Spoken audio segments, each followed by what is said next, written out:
COMELEC, may kababuyan. May grabe. Ito sagad na po ito. Breaking news po ito. Itong kababuyan ng COMELEC, wala nang kapantay ito. Para sa akin, matindi na ito. Breaking news. Pangalawa, Davao, guguluhin ni BBM ayon kay Baste. Ito, breaking news po tayo.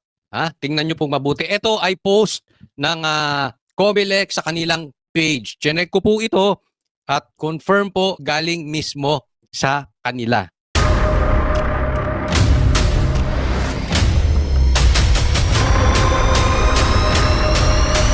Bago tayo mag-umpisa, baka pwede nyong i-like ang video na to. Malaking bagay ang like sa aming mga content creators. Maraming salamat po.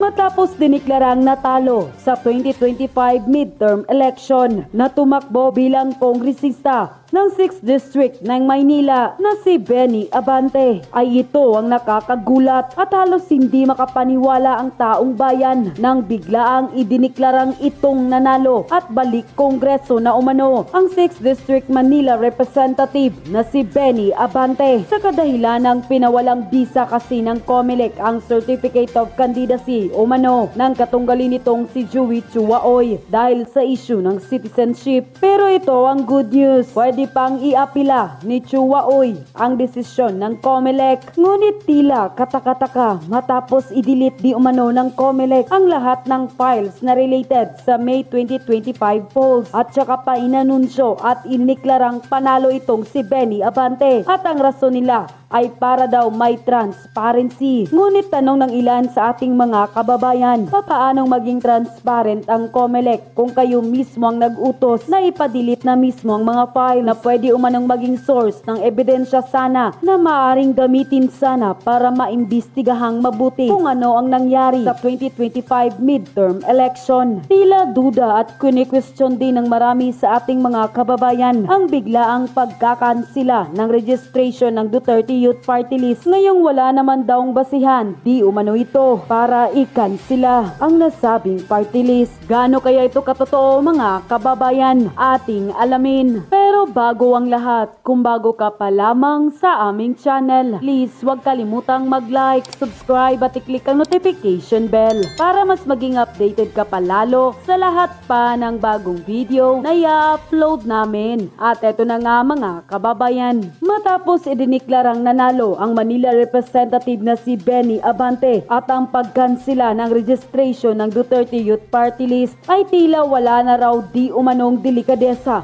ang kasalukuyang gobyerno ngayon dahil itong nanalo at nakakuha pa ng milyong boto ang Duterte Youth Party List ay pinadisqualify at yung natalo na si Benny Abante ay pinaupo at biglaang diniklarang nanalo kasi pinadisqualify yung nanalo na ilang beses nang naging politiko. Kaya sigaw at tanong ng taong bayan, grabe, hindi na nire-respeto umano ng Marcos administration ang boto ng taong bayan. Masyado nang halata at tila nakakahiya. Mukha talagang pagdating sa kasalukuyang gobyerno ngayon ng Marcos administration ay wala na talagang imposible. Abay tila pinaglalaruan na di umano kasi ng gobyernong ngagba ang karapatan ng taong bayan na pumili ng tamang politiko. Kaya tanong at sigaw ng taong bayan, bakit pa tayo nagkaroon ng eleksyon kung sila-sila rin pala ang magdidesisyon? Pero ayon mismo sa Korte Suprema, hindi pwedeng automatically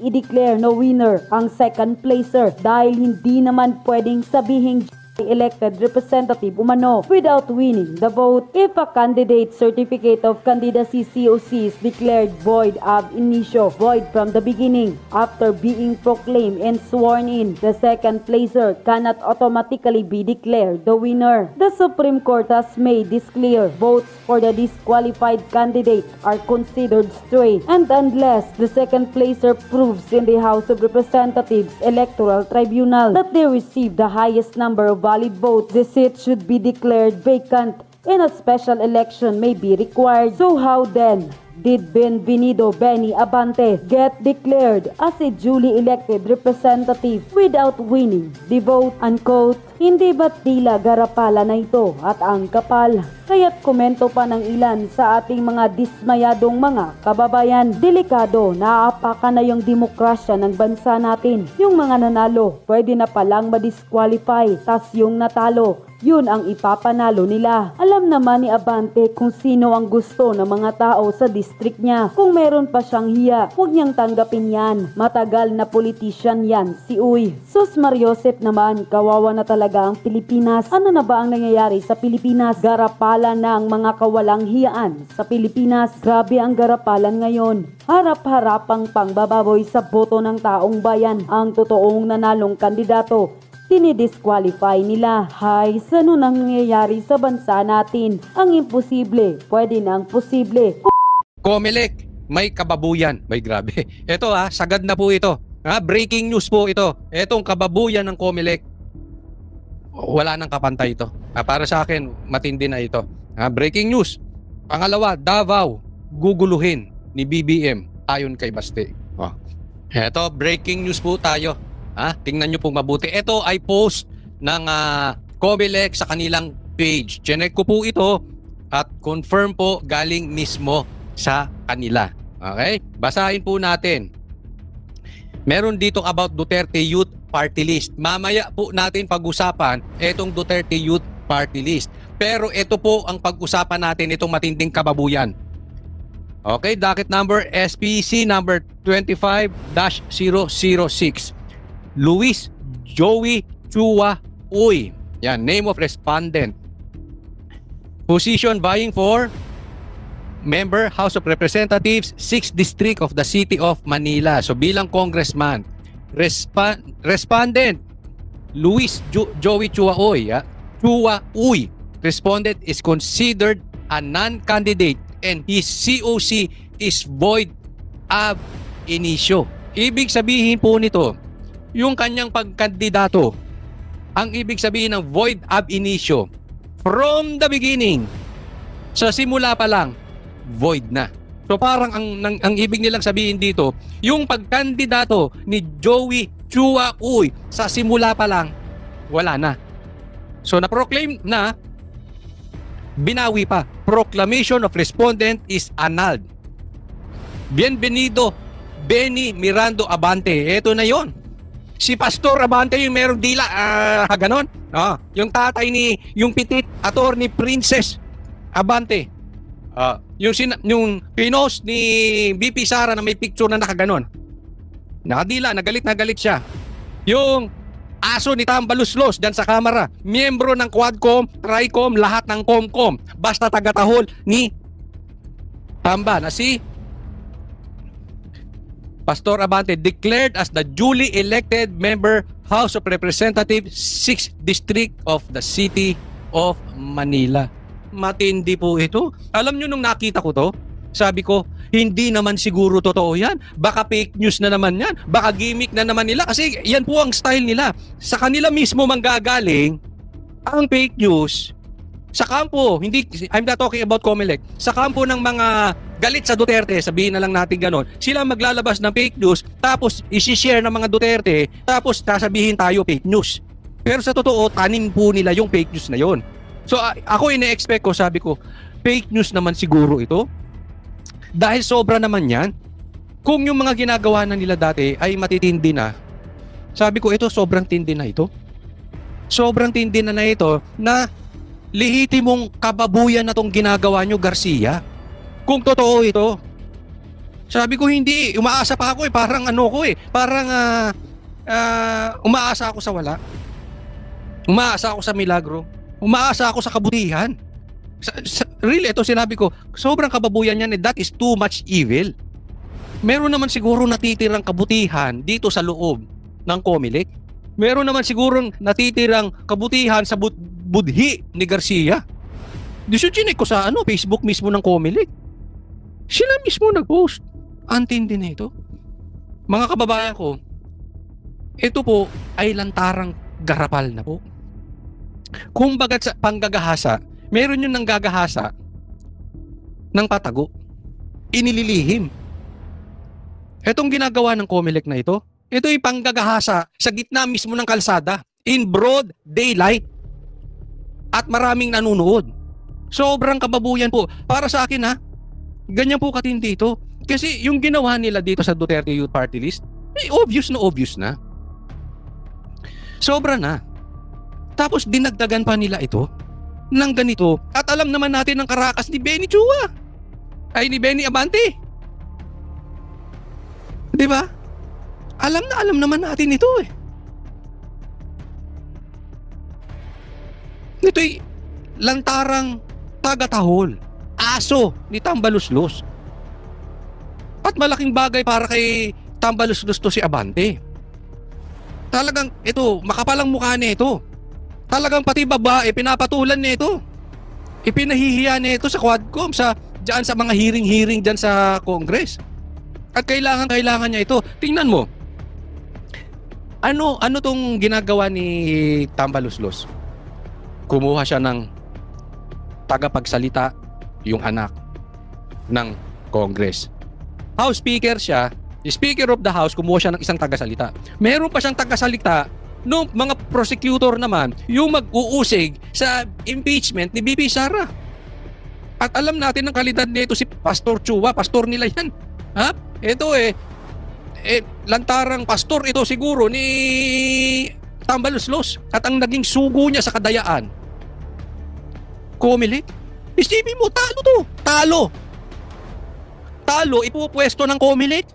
Yung panalo na Duterte Youth Party List na mayroong 3 upuan, ayaw pa upuin. Yung talo, pinauupo.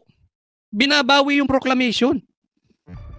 Obvious naman. Alam mo, kahit anong ikot-ikutin nyo, tanga na lang maniniwala sa inyo na ito'y hindi ginagamit ang kapangyarihan. Kaya nga meron pa ngang anomalya ito si Garcia eh.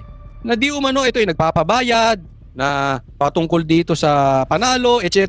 Marami, may anomalya po ito si Garcia pagtungkol dito sa kapeperahan.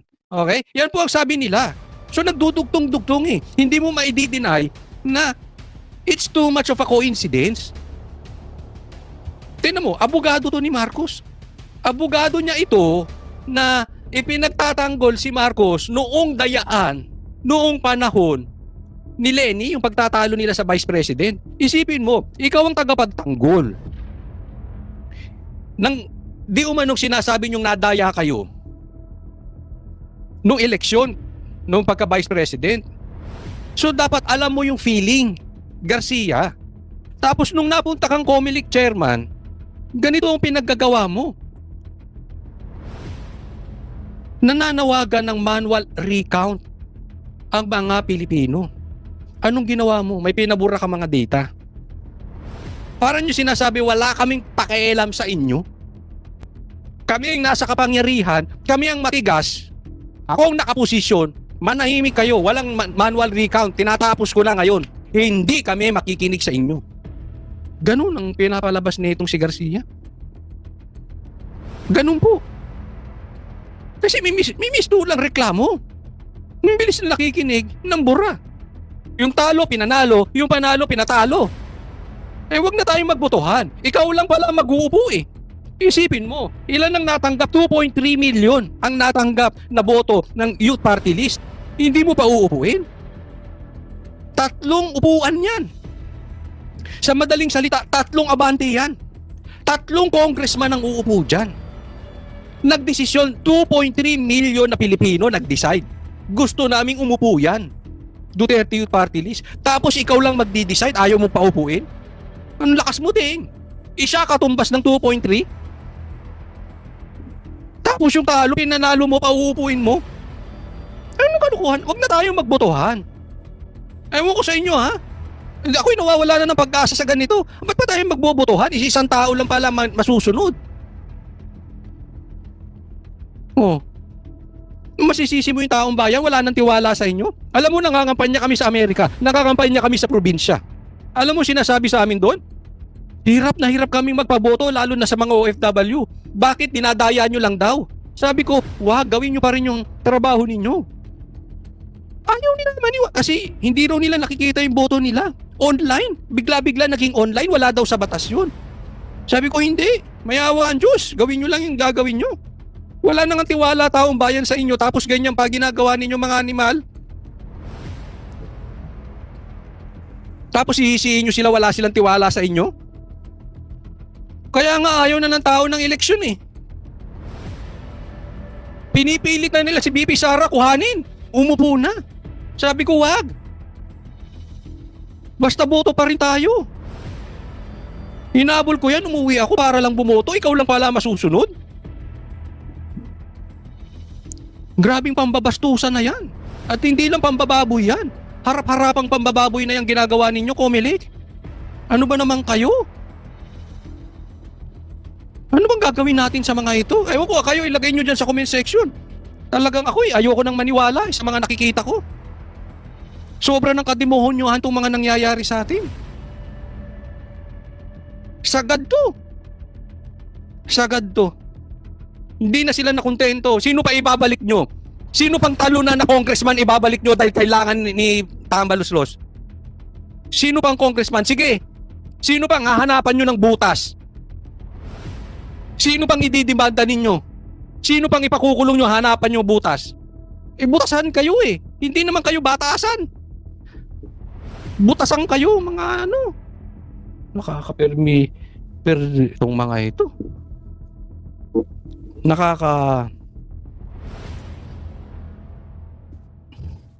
Kaya po, alam mo mga Pilipino, mag-iingat po tayo sa pagboto natin. Ang laking bulilyaso.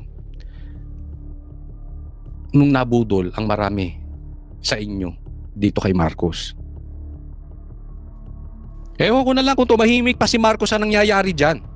Obvious na yan. Katangahan na maniniwala dyan. Na nagkataon lang. Puro nagkataon. Pero ewan ko, hindi magsasalita yun si Marcos. Weak yun eh. Weak yun. Lahat ito, hindi ko po kayo sinisisi ha. Ako yung nagpapaalala lang. Mag-iingat tayo sa pagboto. Mag-iingat tayo sa budol. Dahil sa maling budol. Nakinig kami kay Sara, hindi. Huwag kayong makinig sa mga politiko. Alam nyo kung sinong gusto nyong pakinggan? Yung ginagawa nila. Dahil yan ang sinasabi nila, continuity, lintik na continuity yan. Naniwala daw sila kay Sara. Huwag ganon. Hindi ko po kayo sinisisi, okay? Tapos na po yun. Ako yung nagpapaalala lang po muli. Kasi ang laki po naging problema natin. Dahil nabudol ang marami sa inyo. Anyway, tapos na yun, magkakakampi na tayo. Ito ipaalala lang. Please naman, huwag kayong pabudol kay Amy naman this time. Huwag nyo sasabihin nyo na naman sa amin, kasi nirekomenda ni Sara. Nirekomenda ni Robin. Tingnan nyo yung ginagawa before. Huwag yung basta rekomendasyon. Diba? Paalala lang po yan. Nang dahil dyan, puro kababuyan nangyari sa bansa natin. Ang hirap po, no? But anyway, tayo po ay walang sisihan. Paalala lang, tayo ngayon ay magsama-sama. Mag-ingay po tayo dito. Grabe ito. Grabe itong ginawa nila. Ay, next topic po tayo. Pag-usapan natin itong Duterte. No, painitin ko ulo ninyo. Ito ang hero nyo. Ito ang hero ni Tambaluslos. Ito ang sugo ni Abante. Ito ang hero ng mga Ensimada vloggers. Sige, pasok. Ay ilalabas ng Commission 2nd Division ang resolution sa Duterte Youth by a vote of 2-1 canceling the registration of... May boto-botohan pa kayo. Ikaw lang nag-decide. May pagganong-ganong pa kayo. Duterte Youth Party List. Of course, bagamat yun ang naging desisyon ng Comelec Division, ay Comelec Division. meron pa naman din na remedyo yung naturang party list. Pwede pa rin sila mag-file ng motion for reconsideration upang Ano man gusto nyong remedyo? Sa Duterte Party List? Doon sa pangalan pa lang, lantaran na eh. Tingnan mo sa Duterte Youth Party List, huwag nyong sabihin hindi ito galaw ni BBM. Bakit? Nagsampa ng impeachment ito kay BBM, itong Duterte Youth Party List. Hindi nga pinapansin ng Congress, tas ngayon magmamadali sila pag kay BP Sara. Anong ginawa sa Duterte Youth Party List? Ayaw pa upuin 3. 3 upuan, ikaw lang nag-decide.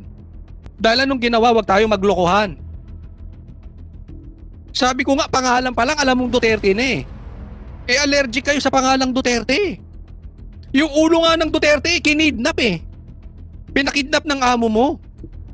Si Amy mismo nagsabi niyan, ha? Hindi niya ma-deny yan.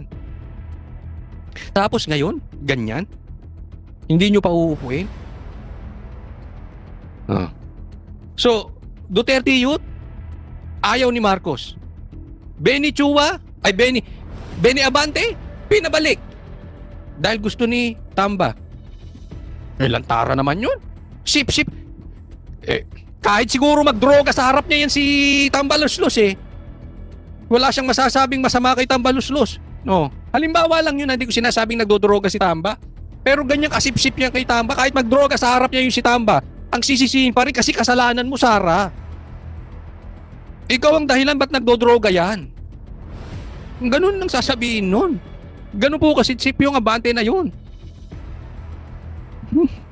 Resolve yan ng Commission ENTA.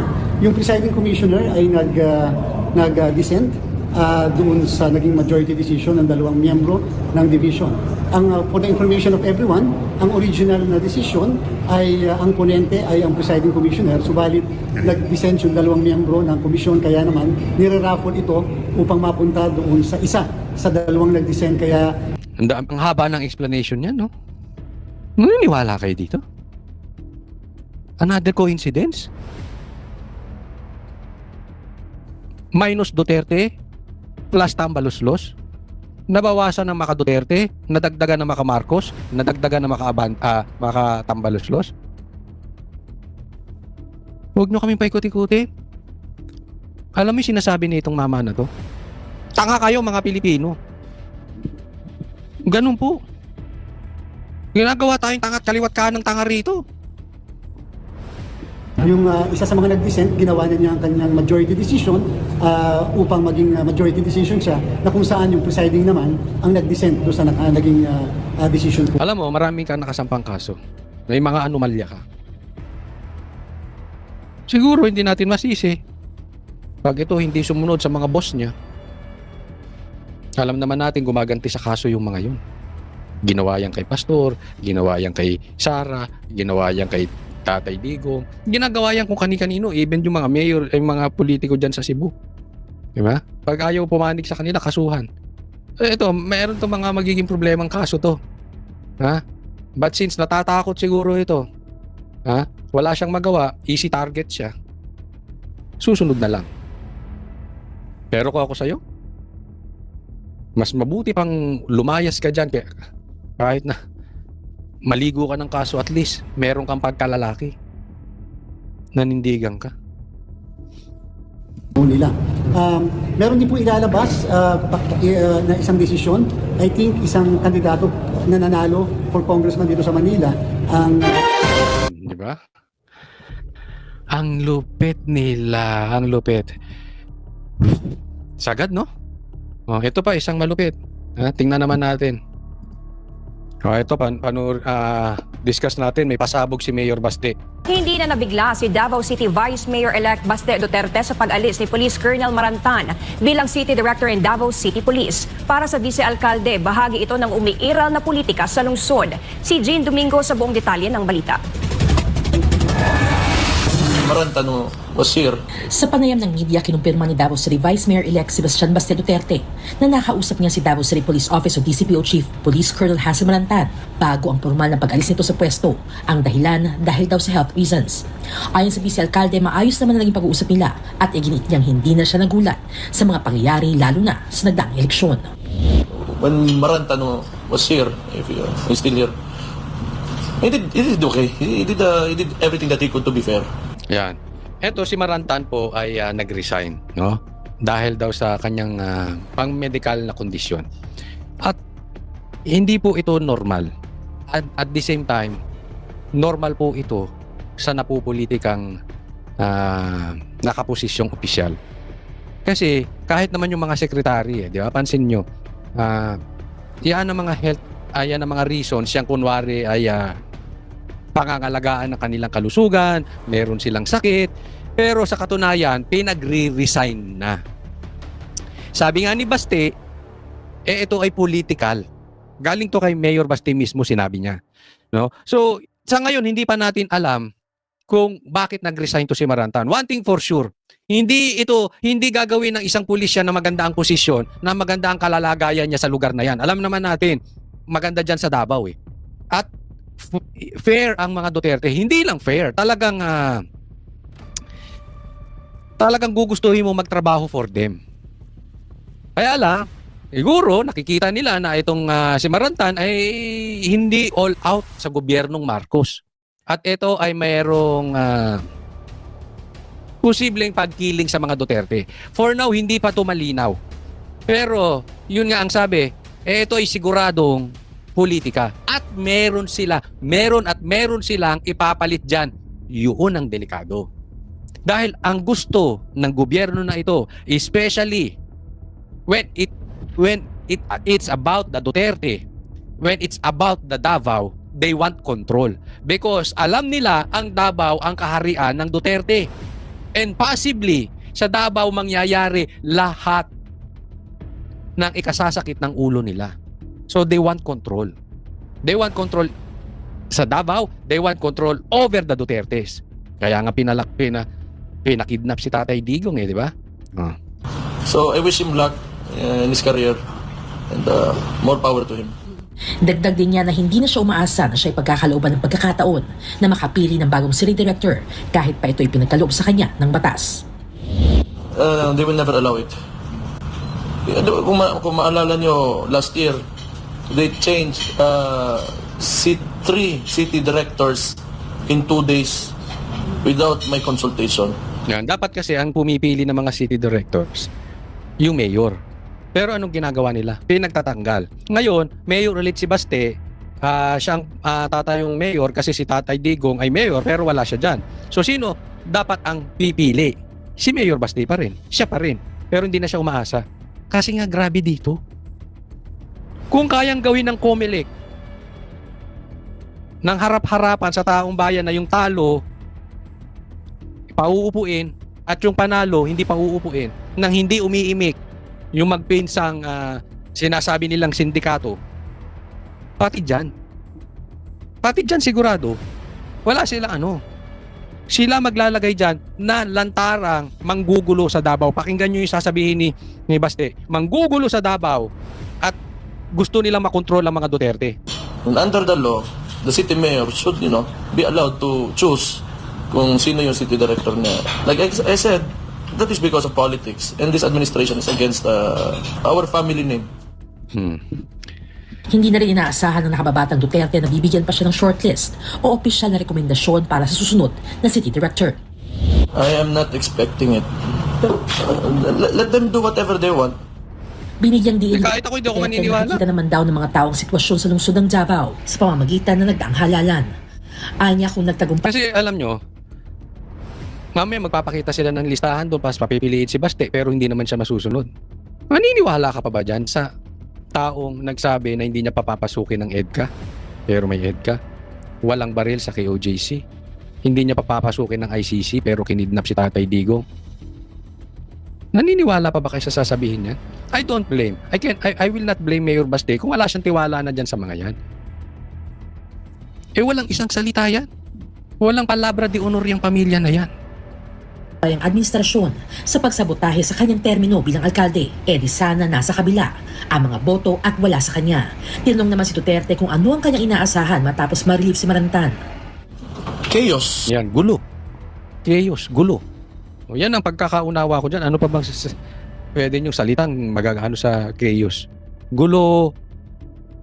Wala sa kayusan. Yan ang mangyayari sa Davao.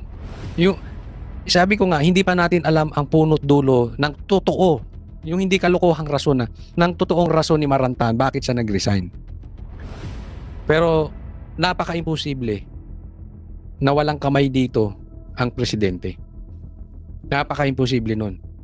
At ano ang plano nila sa Davao? Kung pinag-resign ito si Marantan, di umano. According to Baste, chaos. So ano? Papasukin ang bahay ni Tatay Digong, magtatanim baril, tanim armas, guguluhin na naman ng KOJC. Ano pa? Susugurin ang bahay ni Pulong, tataniman. Kayo, ano sa tingin nyo yung sinasabi ni Basting Queos? One thing for sure, it will be against the Duterte for the sake of the Marcos.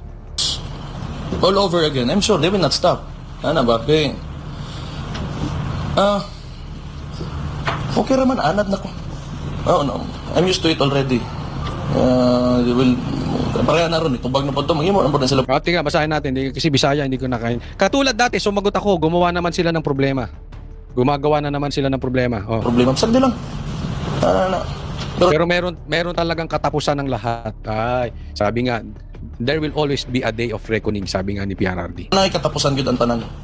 Samantala nag-iwan din ng mensahe si Duterte sa mga mamamayan ng Davao na manatiling mapagmatyag at magkaisa.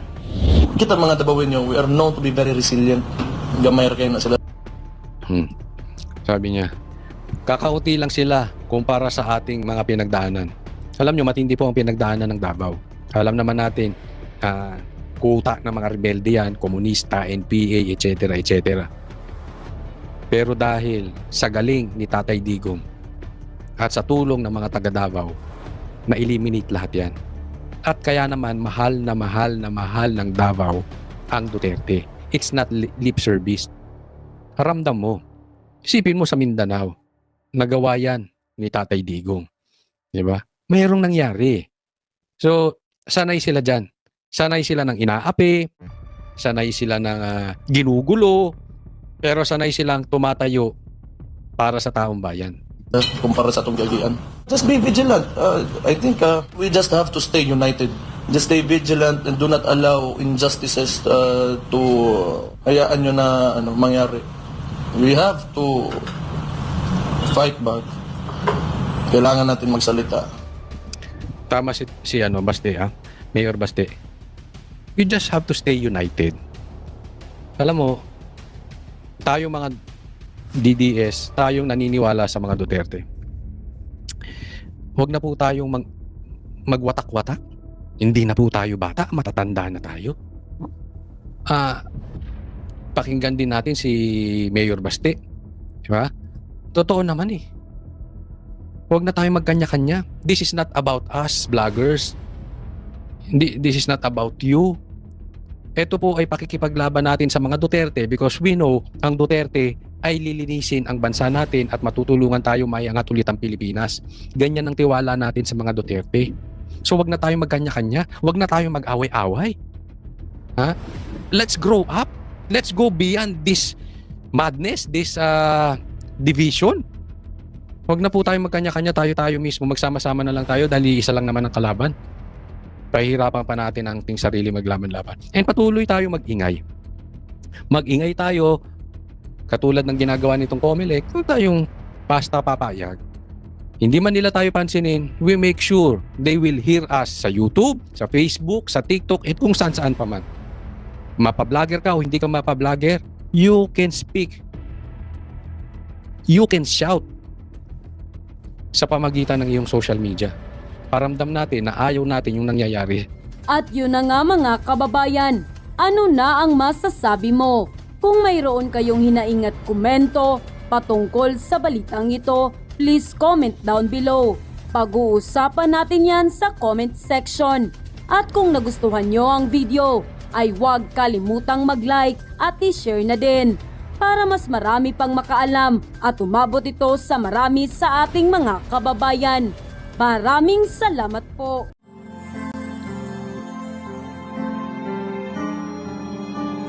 Melody ng song. Ang bayan ko'y pinagpala pagkat sa aming pinigay ang isang biyaya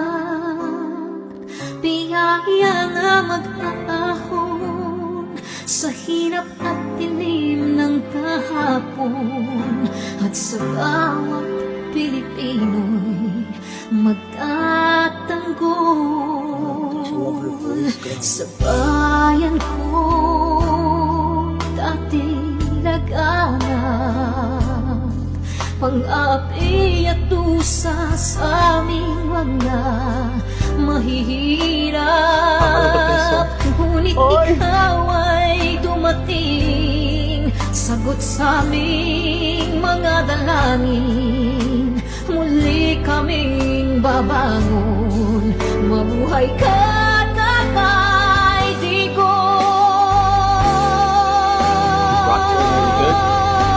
Ama,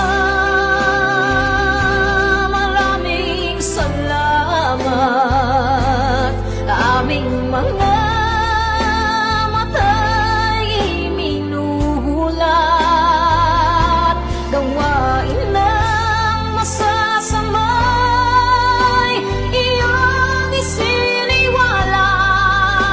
Ikaw lang ang pag-asa naming lahat.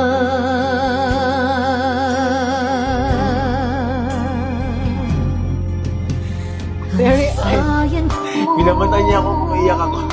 Pilipinas,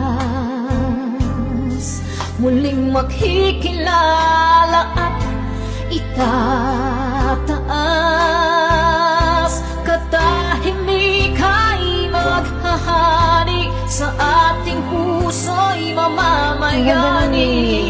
Mga ngiti sa labi, di mapapawi.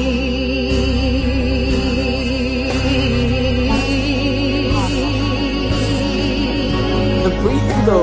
Mabuhay ka, Tatay Digong, maraming salamat. Ang malasakit sa Pilipino ay walang kasing tapat.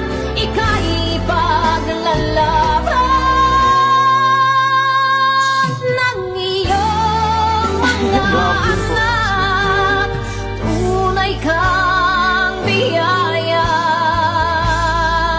sa bansang Pilipinas.